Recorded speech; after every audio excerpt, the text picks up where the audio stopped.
नववर्ष पण माणुसकीचं घर, अशी छानशी मी कविता केली आहे. कवितेचं नाव आहे माणुसकीचं घर. नववर्ष आलं दारात, फुलं उधळलं हसत, फुलं उधळली हसत, पण काही डोळ्यात अजूनही अश्रू, पण काही डोळ्यात अजूनही अश्रू. आपलं कोण असतं, आपलं कोण असतं. आले बाप अजूनही ज्यांना आधार नाही, आई जिवंत असूनही यांची माय होऊ शकली नाही. रस्त्याने शिकवलं आयुष्य जगणं कसं. थंडी भूक उपवास कुणी विचारलंही नाही, थंडी भूक उपवास कुणी विचारलंही नाही.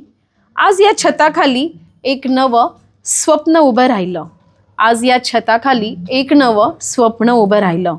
इथे रक्त नाही पण माणुसकीचं नातं जुळलं, इथे रक्त नाही पण माणुसकीचं नातं जुळलं.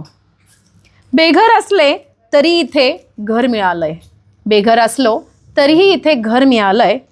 नवी ओळख स्वाभिमान पुन्हा जागा झालाय, नवी ओळख स्वाभिमान पुन्हा जागा झालाय. नववर्ष फक्त म्हणजे तारीख बदलत राहणं नाही, नवीन वर्ष म्हणजे तारीख बदलत राहणं नाही, तर कोणाच्या तरी आयुष्यात आपुलकी भरणं हीच खरी कमाई. आज आम्ही आईवडील, आम्हीच कुटुंब जखमा भरताना हात धरतोय, शब्द नाही थांब.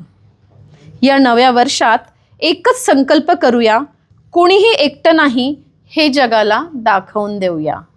या नवीन वर्षात एकच संकल्प करूया, तुम्ही एकटे नाही हे जगाला दाखवून देऊयात. धन्यवाद.